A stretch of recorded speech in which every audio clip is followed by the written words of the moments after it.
guys want to talk about?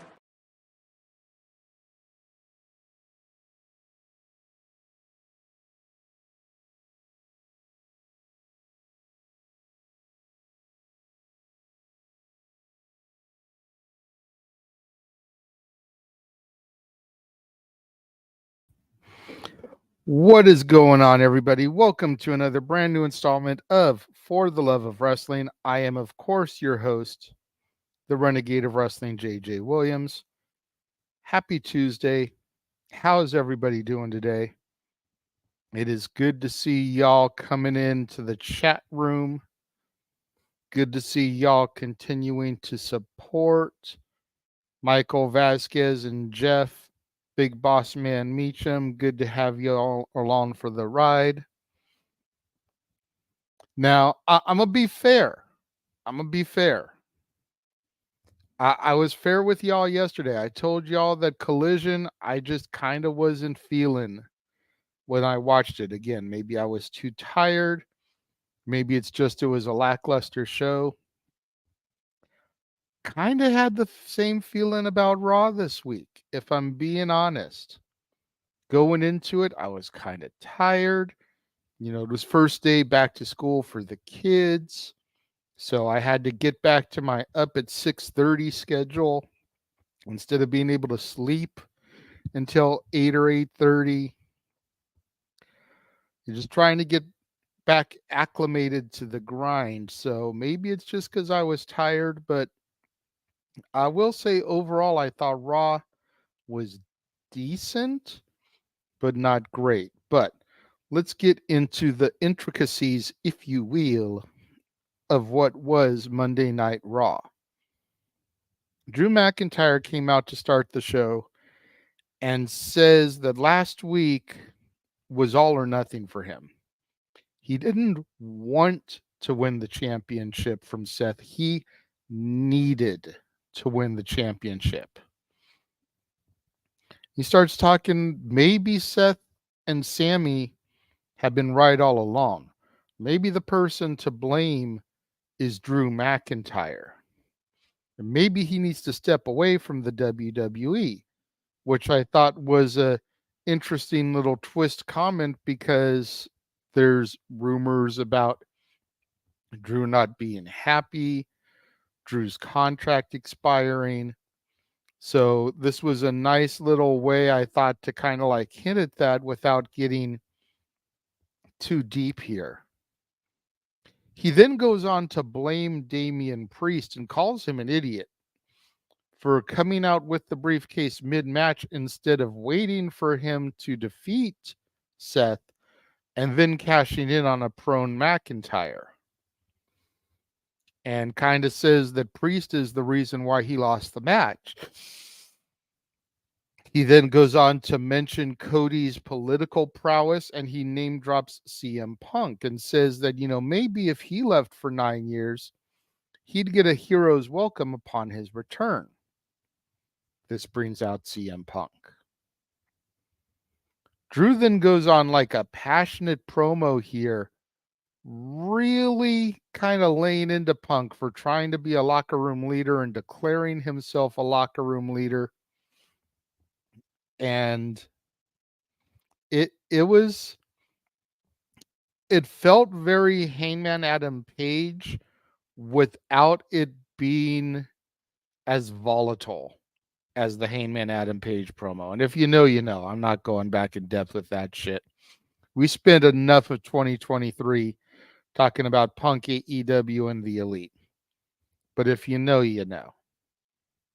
And Punk kind of, you know, had his own rebuttal to Drew McIntyre. And all I'm going to say is y'all need to watch this promo.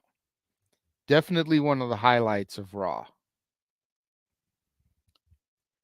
Then goes on to say that not Drew, not Seth, and not Cody will stop CM Punk from winning the Rumble and going on to main event WrestleMania. We then had a Tommaso Ciampa backstage promo. He was walking to the ring with Johnny Gargano. And they basically say that their New Year's resolution is to become tag team champions. And I like DIY, but I feel like there are other tag teams right now that are at the head of that line. Stat Boy, good to see you. Thanks for joining the chat room today.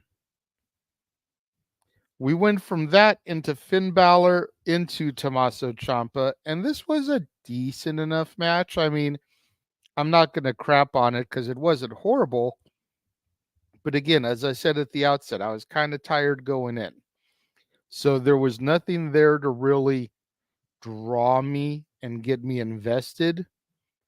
And Ciampa ended up getting the victory here over Finn Balor, which I'm going to guess is going to throw them into a title opportunity since Ciampa did pin one of the tag champions.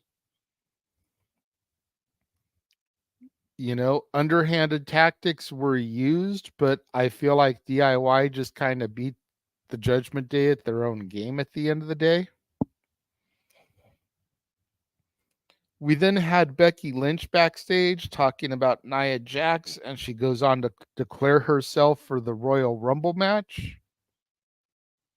But we already knew Becky was going to be in. If you watched the preview show last week that everybody got all booty jumbled about because the special announcement was the Canada shows, they told us on there that her and Shinsuke Nakamura were going to be in the Rumble.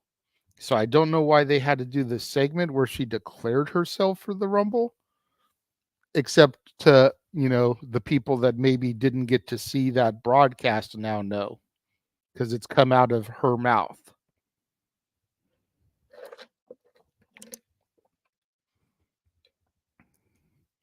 We then had Kofi Kingston versus Ludwig Kaiser. And this was one of the better things that was done over the course of the night. And let me just start off by saying that the match itself was very so-so. Nothing against either competitor, but it was just built off of Kaiser wanting vengeance for what Kofi accidentally did to Vinci last week. For those of you that may have missed it, Kofi went for a drop kick, caught Vinci in the temple, splat. The match wasn't able to continue. Kaiser is kind of out for revenge here. And because of that, it was just this intense firefight almost between the two men.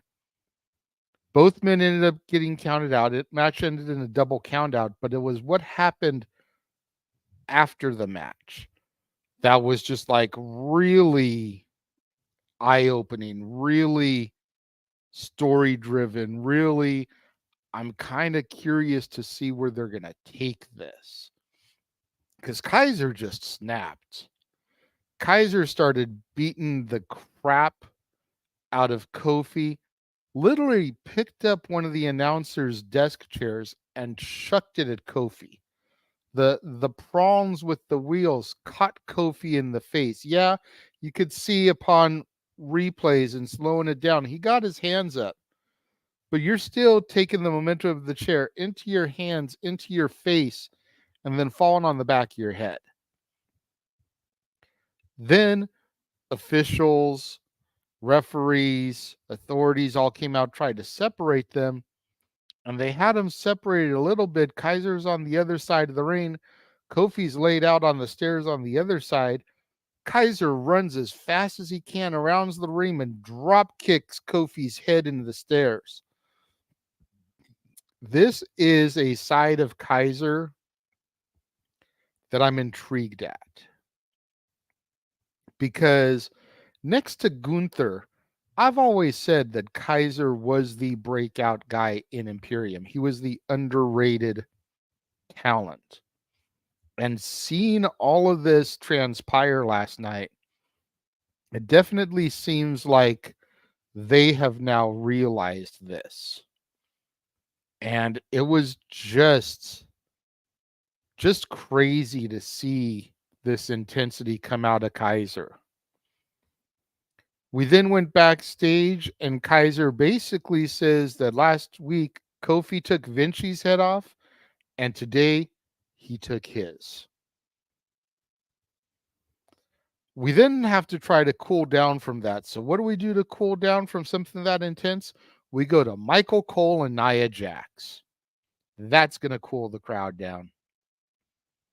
And Michael Cole is in the ring. He brings out Nia, and Nia basically says that she is going to win the Rumble, and it doesn't matter if it's Io Sky or Rhea Ripley. She is going to dethrone whoever she decides to go after because she's the irresistible force. And this brings Rhea out.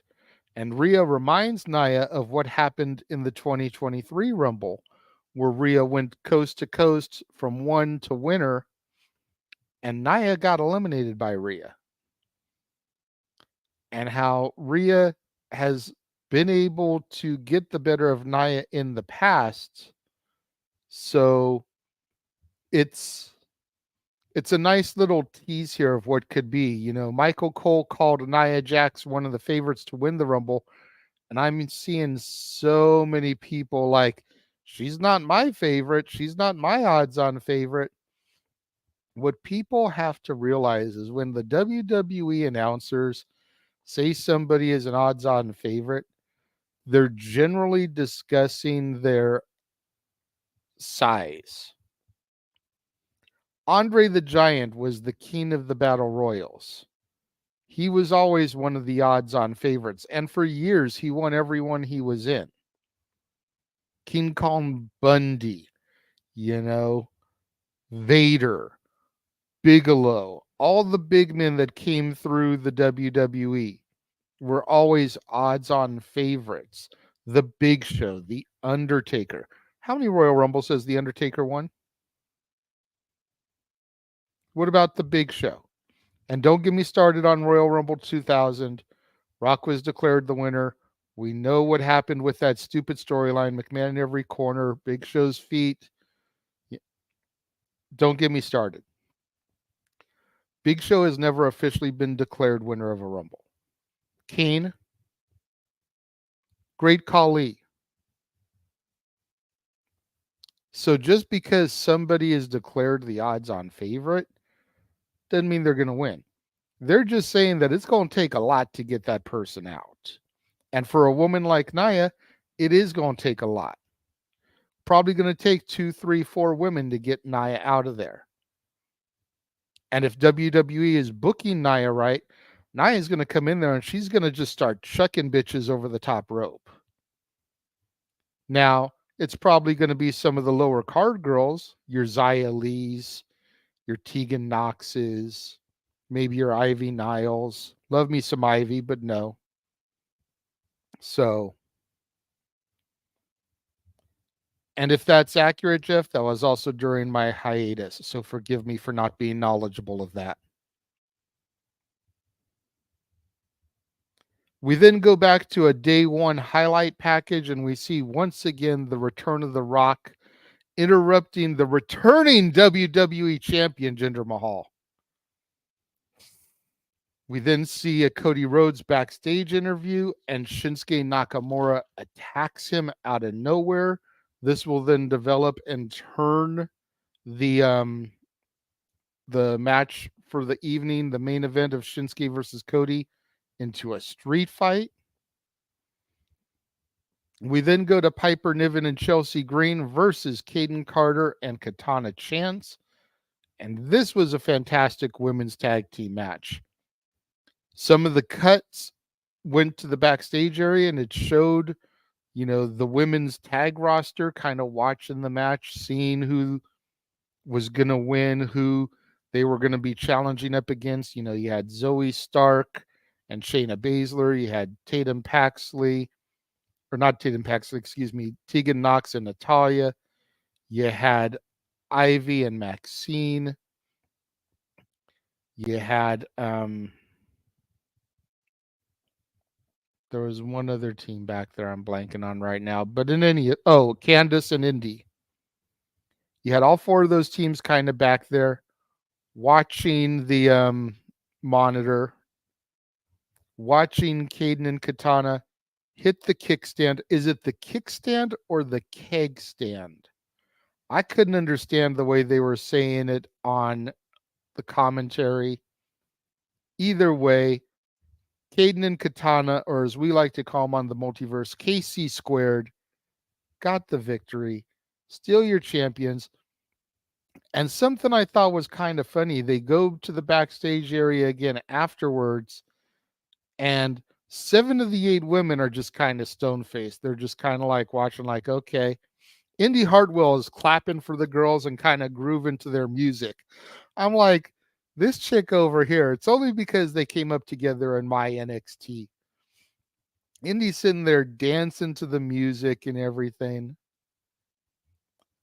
No, I don't think they're finished, Mikey, but it's the proverbial, they lost the belts and now they lost their rematch. Now they just got to go to the back of the line. They got to regroup, reassess, use the women's rumble as an opportunity to kind of get things back on par, road to WrestleMania. You know, at the end of the day, everybody is of the belief that KC squared are just transitional champs anyways, holding the titles until we can get them to the Kabuki Warriors. You didn't want to go from heel team to heel team, so we needed to go from heel team to face team to heel team. I wouldn't be surprised to see the Kabuki Warriors get their shots either at Chamber or at Mania.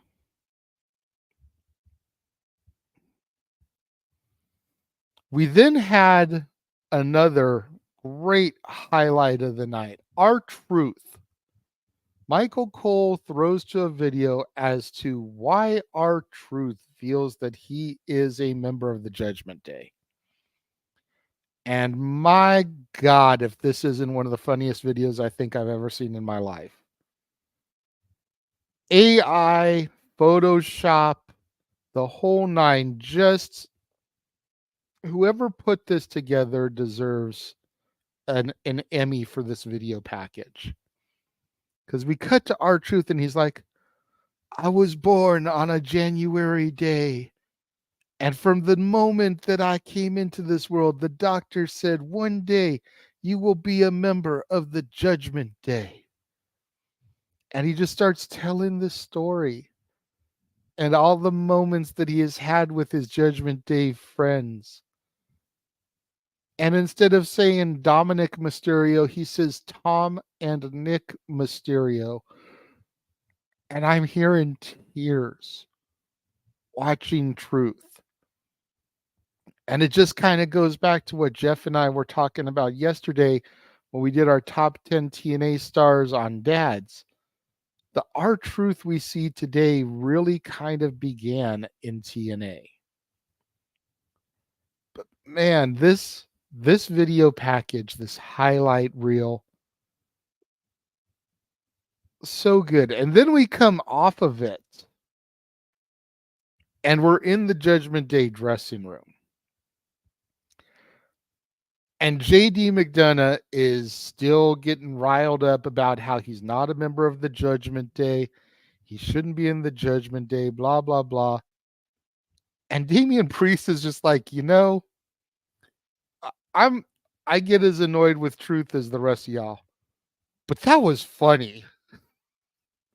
He just totally sells it up. And then they start going through their assignments. You know, Priest and Balor need to worry about DIY. You know, Priest asks why we're making an enemy, or no, excuse me. Rhea asks why we're making an enemy out of Drew McIntyre. And Priest is like, well, why are you making an enemy out of Nia? JD McDonough has got a match against The Miz in a little bit. He needs to take care of The Miz. And Priest says that he will handle Truth when the time comes. I definitely see us having this R-Truth is Sami Zayn and the Bloodline kind of dichotomy here right now.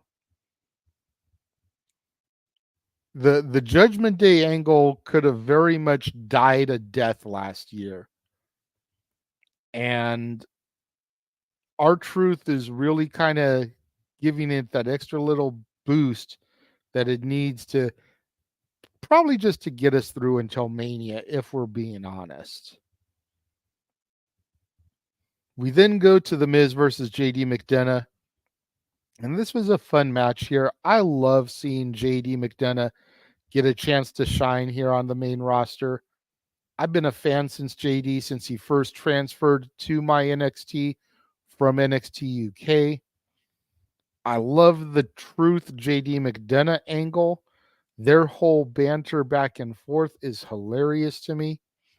Miz getting a face push, after all these years. And I know he had a face push a few years back, but you also have to keep into account my hiatus. The last time he really had a face push was when I wasn't watching wrestling. So this is my first time really seeing the fans get behind The Miz. And it's so good to see because Jeff and I have been Misfits since day one, since he was training in Ultimate Pro Wrestling before Tough Enough.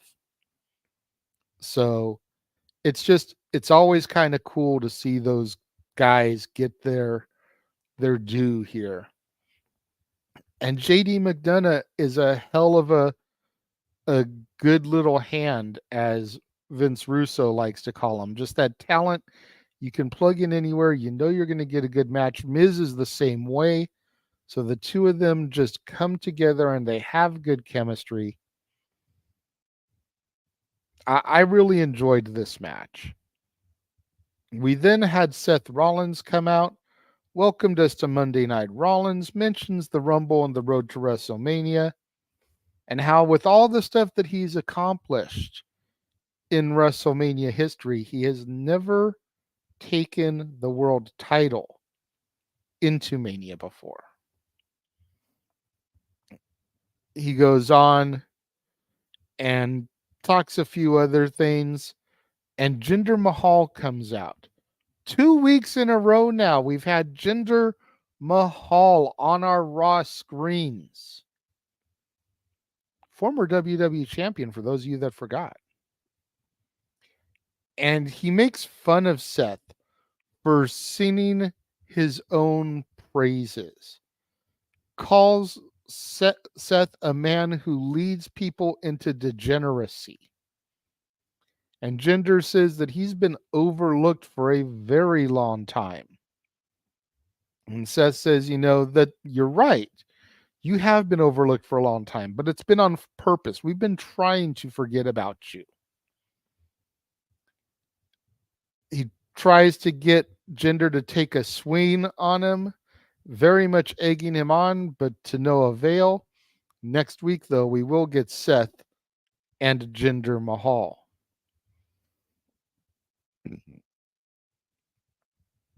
Yeah.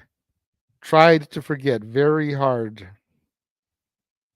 Stop Rollins when he's telling a lie.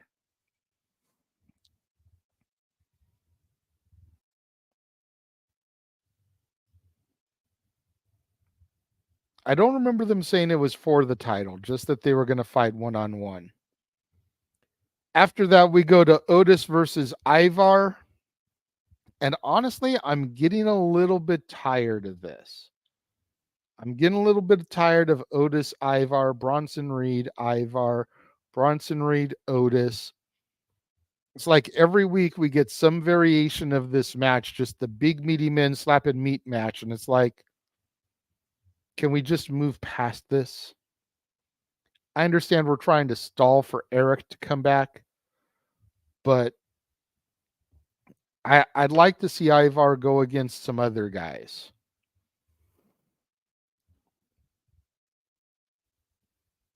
I'd like to see Otis go against some other guys.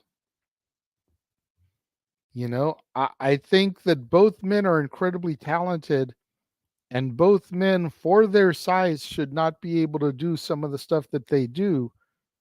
But I'm getting tired of constantly seeing them in the ring with each other. We then had a Jey Uso interview talking about 2024, which is a new yeet. Bronson Reed interrupts, and it looks like we're going to get Jey Uso versus Bronson Reed. We then go to our main event, Shinsuke Nakamura versus Cody Rhodes in a street fight. Another good match. I'm not going to say it was a great match because I'm kind of getting tired of seeing these guys go at it. It's been done a lot lately. Good match, but if I'm being honest, I got to give it the same criticism that I've given some of the AEW matches lately, and that's that this match was incredibly predictable. You knew they weren't going to job Cody out on the road to WrestleMania. We have to build him up, get him to the Rumble, get him to Mania, have him, the whole build of trying to finish his story again. Therefore, Nakamura loses. Nakamura loses momentum and steam in this new gimmick and angle that he's trying to do. But it's just like, I would rather see them move on to different people. I'd like to see Nakamura go up against some people that he can actually get victories over. Let Nakamura defeat Jinder.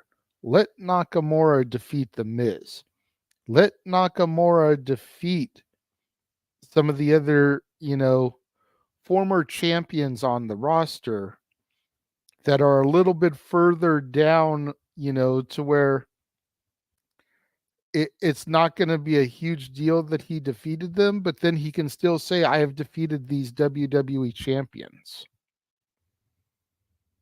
No,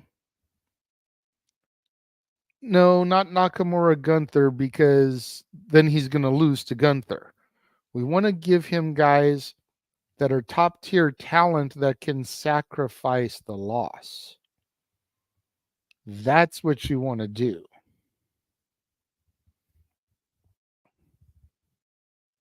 So I don't know. Like, I just feel that they're really backing Nakamura into a corner here and not giving him the wins that he desperately needs. That's going to about wrap up everything. Before I come back and do the shills, I am going to take just 40 seconds, throw to our watch along trailer all the stuff that's coming up here across the multiverse of media that has been announced through the Bash in Berlin, kicking off with Hard to Kill this weekend. 3, 2, 1.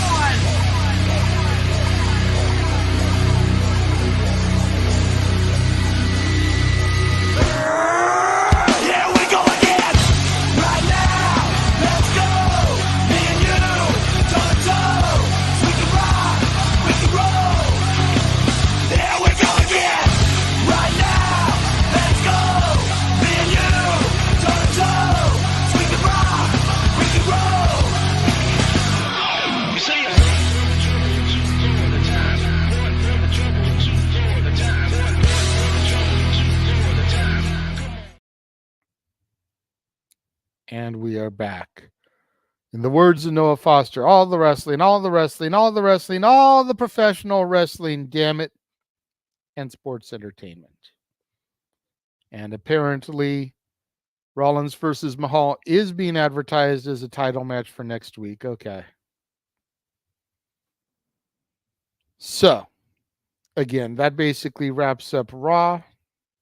Make sure that you tune in later on today. Well, before we get to that, if you didn't see it yesterday, go back to the archives. Check out Jeff and I, the dads, not always on wrestling, as we discussed our top 10 stars in TNA wrestling history. Lots of good stuff there. Went about an hour and a half discussing that.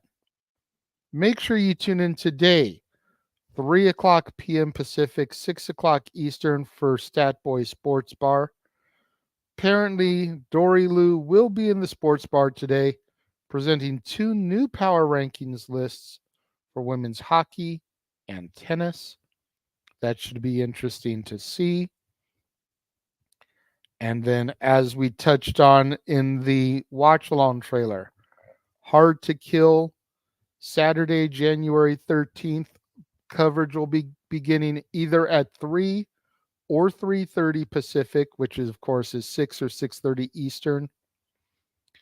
We will also be simultaneously, for the first time ever, providing watch-along coverage for Battle of the Belts 9 as well. It'll either be James and I, Walter and I, or it'll be a 3-man booth with James, Walter, and I. And that coverage will begin at either 6:30, 6:45 Pacific, which would be 9:30, 9:45 Eastern. Both those shows, though, will be over in time for the 2-year anniversary of Open Mic Night, as the simple man with the spectacular voice, Noah Foster, will slip into the host's chair to be the one to direct the flow of the conversation and engage the panel and you, the fans, in the Saturday night shenanigans that are Open Mic Night. Of course, I will be back tomorrow, same bat time, same bat channel, for my review of tonight's episode of WWE NXT.